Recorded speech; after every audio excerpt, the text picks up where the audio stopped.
Hello everyone, this is Vinod Dhankhar and welcome back to my YouTube channel commerce wise. तो class 12th accountancy कर रहे हैं। Financial statement अपनी book है, financial statement of companies का first chapter है। First chapter की वीडियोस मैंने थ्योरी क्लासेस डालने शुरू कर रखी हैं, तो 2-3 वीडियोस अपनी अपलोड भी हो चुकी है। तो आज डिस्कस करेंगे इस वीडियो में हम general instructions for preparation of balance sheet. जब हम प्रिपेयर कर रहे हैं बैलेंस शीट तो उस टाइम जो नॉर्मल जो इंस्ट्रक्शंस होती हैं वो उनके बारे में डिस्कस करेंगे, ठीक है। और बेटा अगर आप मेरे चैनल पे नए हैं तो प्लीज़ इट्स अ रिक्वेस्ट, पहले मेरे चैनल को सब्सक्राइब कीजिए ताकि और बेल आइकन को भी प्रेस करें ताकि जितनी भी आगे मैं वीडियोस डालूँ उनकी नोटिफिकेशन आपको मिलती रहे। अब देखो इसमें फर्स्ट पॉइंट क्या कह रहा है हमें, an asset shall be classified as current. कोई भी एसेट है उसको हम करंट एसेट कैसे क्लासीफाई करते हैं। जब अपनी बैलेंस शीट के बारे में वीडियो बनाई थी तो बैलेंस शीट में मैंने आपको दिखाया था कि एसेट साइड में 2 मेजर हेड थे, एक तो करंट एसेट थी, एक नॉन करंट एसेट थी। अब करंट एसेट हमें कैसे पता चलेगी कि वो करंट एसेट है। आगे कह रहा है when it satisfy any of the following criteria. अगर इनमें से कोई भी क्राइटेरिया वो फॉलो कर रहा है तो वो कैसी एसेट है, वो करंट एसेट है। अब देखो सबसे पहली जो लाइन कह रखी है, it is expected to be released in, मतलब वो कभी भी रिलीज हो जाए, ठीक है। कोई भी एसेट कभी भी रिलीज हो जाए। इंटेंडेड फॉर सेल, हमने प्लान कर रखा हो कि उसको क्या करेंगे, सेल करेंगे। कंजम्पशन, कंज्यूम हो जाए। The company normal operating cycle, जो कंपनी का एक नॉर्मल ऑपरेटिंग साइकिल होता है। और जब क्वेश्चन कुछ नहीं कहता तो हम अज्यूम क्या करते हैं कि जो नॉर्मल ऑपरेटिंग साइकिल कितना हो, 12 महीने का। तो किसी भी कंपनी का जो ऑपरेटिंग साइकिल होता है उसमें अगर हमने अज्यूम कर रखा हो कि हमारी जो एसेट्स है वो कभी भी रिलीज हो सकती हैं, सेल के पर्पज से रख रखी है, या कभी भी हम उनको कंज्यूम करके पैसे में कन्वर्ट कर सकते हैं, वो क्या होती है, उस एसेट को मान लेते हैं हम करंट एसेट्स। क्या मान लेते हैं, करंट एसेट। अब कौन सी होती है करंट एसेट्स, अगर मैं एग्जांपल बताऊं तो इन्वेंट्रीज होती है, उनको हम क्या रखते हैं, वो हमारे लिए हमेशा ही क्या होती हैं, कभी भी वो बिकने के लिए तैयार होती हैं, कभी भी वो सेल हो सकती हैं, ठीक है, और उनसे पैसा मिल जाएगा हमें। जो हमारा कैश का बैलेंस होता है या फिर जो कैश इक्विवेलेंट्स होते हैं जिनको 3 महीने के अंदर कभी भी कैश में कन्वर्ट किया जा सकता हो, ऐसी एसेट्स हमारी क्या कहलाएंगी, ऐसी एसेट हमारी बोली जाएंगी करंट एसेट। ओके, सेकंड कहता है it is held primarily for the purpose being traded. Traded का मतलब क्या होता है, ट्रेडेड का मतलब होता है बेचने के पर्पज के लिए, ट्रेड करने के पर्पज के लिए। जब हमारी कोई एसेट रेडी होती है वो भी क्या रहेगी, वो भी हमारी करंट एसेट ही मानी जाएगी। जैसे इन्वेंट्रीज कभी भी ट्रेड हो सकती है, कभी भी बिक सकती है, तो ये क्या है, बेस्ट एग्जांपल है अपनी करंट एसेट्स का। आगे कहता है it is expected to be realised within 12 months after the reporting date. जब भी पहली बैलेंस शीट हमने रेडी की है, जो ऑपरेटिंग साइकिल, जो कैश लगाया था हमने स्टार्टिंग में, उस कैश को दोबारा से कैश में कन्वर्ट करने की जो प्रोसेस होती है वो होती है ऑपरेटिंग साइकिल। अब जो ऑपरेटिंग साइकिल है, मैंने कहा था जब कुछ ना दे रखा हो तो ये अजम्पशन है कि हम क्या अज्यूम कर लेते हैं कि 12 महीने का हमारा क्या है, ऑपरेटिंग साइकिल है। अब कहता है कि अगर कोई भी एसेट जो विदिन 12 मंथ्स में हमारे रिलीज हो जाती है, कैश में कन्वर्ट हो जाती है, वो एसेट क्या बोली जाती है, वो बोली जाती है करंट एसेट, ठीक है। All other assets shall be classify as non current. अब इनको छोड़ के जो बाकी बच गई वो कौन सी एसेट्स होंगी, वो एसेट्स होंगी हमारी नॉन करंट एसेट्स। आगे दे रखा है ऑपरेटिंग साइकिल। तो ऑपरेटिंग साइकिल की एक वीडियो मैंने कल ही डाली थी। ऑपरेटिंग साइकिल क्या होता है, ये टाइम है किसके बीच का, time between execution assets for processing and their realization in cash or cash equivalent, ठीक है। where the normal operating cycle cannot be identified, it assume that the duration time is 12 months। अब यहाँ पर क्या कह रहा है, जब प्रोसेस होती है, जब स्टार्टिंग में हमने इन्वेस्ट किया है, कैश लगाया है, कैश लगाया हमने, कैश लगाने के बाद क्या किया, रॉ मटेरियल खरीदा, रॉ मटेरियल से प्रोसेसिंग हुई है, वर्क इन प्रोग्रेस हुआ, वर्क इन प्रोग्रेस के बाद क्या हुआ, हमारा फिनिश्ड गुड में कन्वर्ट हुआ, फिनिश गुड में कन्वर्ट करने के लिए वो ट्रेड के लिए रेडी हो गया, ट्रेड के बाद जब वो दोबारा से कैश में कन्वर्ट हो जाती है तो जो ये पूरा टाइम पीरियड कवर हो गया है एग्जीक्यूशन से लेके पूरी प्रोसेसिंग होकर रियलाइजेशन तक का जो टाइम पीरियड होता है वो बोला जाता है ऑपरेटिंग साइकिल। मतलब साल की शुरुआत में जितना पैसा हमने लगाया था उस पैसे को दोबारा से पूरी प्रोसेसिंग होने के बाद, मटेरियल बनने के बाद दोबारा कैश रिसीव होना, वो पूरी प्रोसेस क्या कहलाती है, ऑपरेटिंग साइकिल कहलाती है। और जब क्वेश्चन ने कुछ ना कर रखा हो तो हमें क्या अजम्पशन है, हमें अज्यूम करना है कि उसका टाइम पीरियड कितना होगा, 12 मंथ्स होगा। अब आगे दे रखा है liability shall be classified as current. अब कोई भी लायबिलिटी होगी उसको कैसे करंट माना जाएगा। आपने देखा था इक्विटी एंड लायबिलिटी साइड के 4 टोटल अपने मेजर हेड थे, जिसमें से 2 इक्विटी के थे और 2 लायबिलिटी के थे। लायबिलिटी में भी करंट और नॉन करंट दो टाइप के हमारे मेजर हेड थे जो हमारी लायबिलिटीज बता रहे थे। अब हमें पता कैसे चलेगा कि वो करंट लायबिलिटी है, ठीक है। करंट लायबिलिटी कैसे पता चलेगा, when it satisfy any of the following criteria. अगर इनमें से कोई भी क्राइटेरिया क्या कर रहा है, वो फॉलो कर रहा है, सेटल। सबसे पहले कह रहा है it is expected to settled in the company normal operating cycle.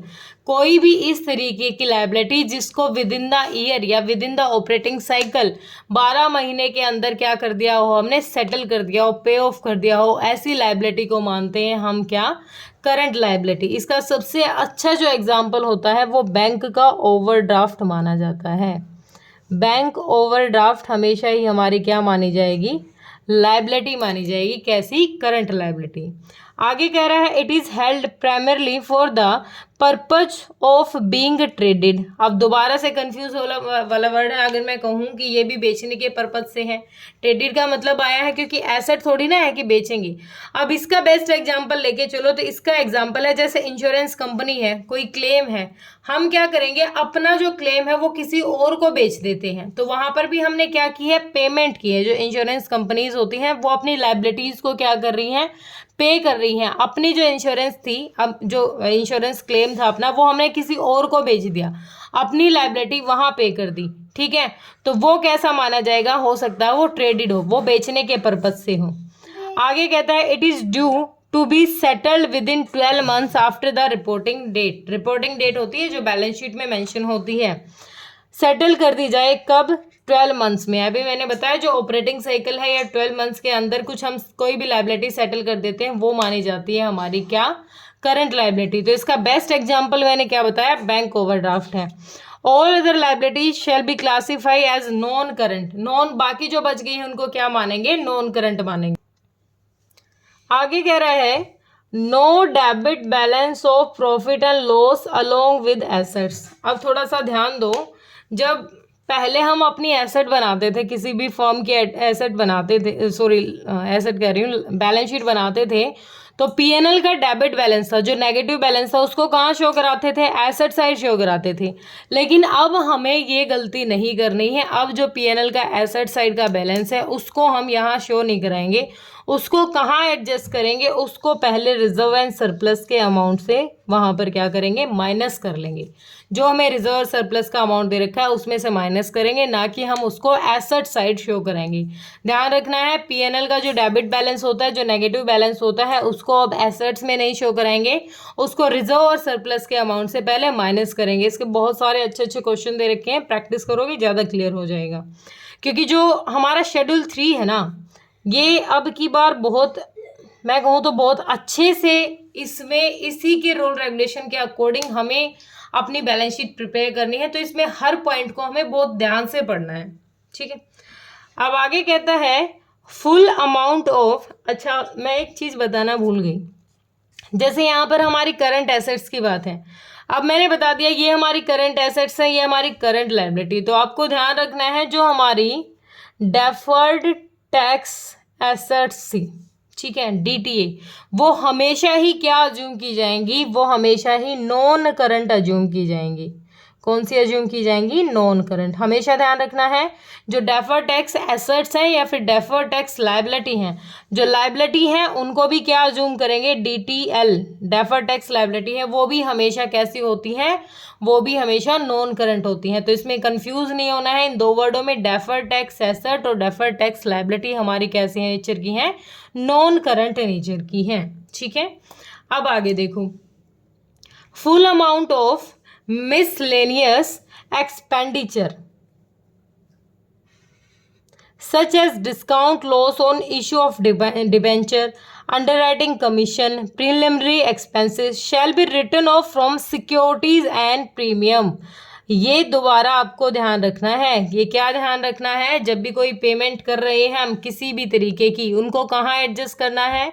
इस तरीके का कोई सीन आता है तो वो कहाँ जाएगा? उसको कहाँ से राइट ऑफ किया जाएगा? जैसे मैंने PNL का बताया था, इसको कहाँ से राइट ऑफ किया जाएगा? सिक्योरिटीज प्रीमियम रिजर्व से। ठीक है, और फ्रॉम कैपिटल रिजर्व या फिर फ्रॉम सरप्लस कहाँ से एडजस्ट किया जाएगा? ये जो ऊपर दे रखे हैं हमें कहाँ से एडजस्ट करना है? या तो हम सिक्योरिटी प्रीमियम रिजर्व से करेंगे या फिर जो हमारा कैपिटल रिजर्व होगा या सरप्लस होगा।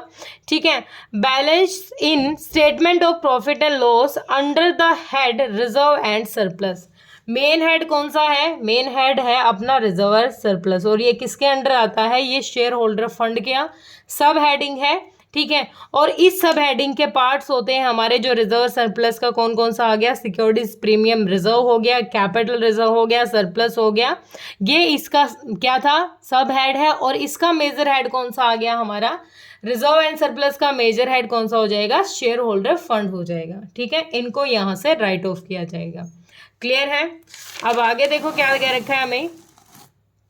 आगे दे रखा है schedule 3 has eliminated the concept of schedules and henceforth such information to be furnished in terms of notes to account। अब कह रहा है कि शेड्यूल 3 के अकॉर्डिंग हमें जितने भी अपनी एडजस्टमेंट करनी है, जितना भी काम करके दिखाना है, वो कहाँ करना है? वो नोट्स टू अकाउंट में करना है। बैलेंस शीट में सिर्फ हम फाइनल जो अमाउंट आता है, लास्ट जो अमाउंट होता है, उसी को शो कराएंगे, और उसका जो सेकंड कॉलम था उसमें नोट्स टू अकाउंट का नंबर डाल देंगे, जो भी नोट्स टू अकाउंट का नंबर है। जैसे अब तक हम अपने जो वर्किंग नोट बनाते आ रहे थे, सेम ऐसे ही है, सिर्फ एक अमाउंट लिखना है वहाँ पर, सारी एडजस्टमेंट हमें वहाँ नहीं करनी है। ये शेड्यूल 3 में लिखा हुआ है, ये हमें क्या करना है? वहाँ एडजस्ट नहीं करके दिखाना कुछ भी, वहाँ सीधा जो अमाउंट आएगा शेयर कैपिटल का, रिजर्व सरप्लस का, डायरेक्ट वहाँ पर अमाउंट लिखना है। क्लियर है? आगे कहता है schedule 3 requires that on the face of the balance sheet and statement of PNL only one amount shall be shown against each item. वही बात है जो मैंने यहाँ बताई थी, हमें बैलेंस शीट में सिर्फ एक ही आइटम शो करानी है, बाकी जितनी भी जाएगी वो नोट्स टू अकाउंट में जाएगी। उसका कोई भी नोट नंबर होगा, अगर हम स्टार्ट करें तो नोट नंबर कोई भी हो सकता है, 1 हो गया, 2 हो गया, 3 हो गया, 4 हो गया, कोई भी नोट नंबर हो गया, वहाँ पर उसका नोट नंबर की सारी डिटेल हमारी नोट्स टू अकाउंट में है। बस वहाँ पर नंबर डालना है हमें, किस में? जो बैलेंस शीट में हमें ओरिजिनल अमाउंट डाल रहे हैं। आगे कहता है एज पर schedule 3 in balance sheet is to be prepared for example on 31 March 2020, then the date of balance sheet will be stated as at 31 March. यहाँ पर क्या कह रहा है क्वेश्चन? यहाँ पर ये लाइन कह रही है कि हम लिख देते हैं एज ऑन डेट, जो भी है हमें क्या करना है अब शेड्यूल 3 के अकॉर्डिंग जब बैलेंस शीट में लिखते हैं, बैलेंस शीट में लिखना है एज एट 31 मार्च 2020, ना कि एज ऑन। यहाँ पर सिर्फ एट वर्ड को हाईलाइट किया गया है, तो हमें कौन सा वर्ड लेना है? एट लेना है, ना कि ऑन। ठीक है, क्या लेना है? अब आगे दे भी रखा है this is because the word on refers to the entire duration of the day. ठीक है, 24 आवर्स, तो हमें क्या यूज करना है? एट यूज करना है ऑन की बजाय। ठीक है, बस इतना ही था आज की क्लास में। होप क्लियर हुआ होगा। किसी बच्चे का कोई सिंगल डाउट है तो आप कमेंट सेक्शन में डालिए बेटा। Thank you so much.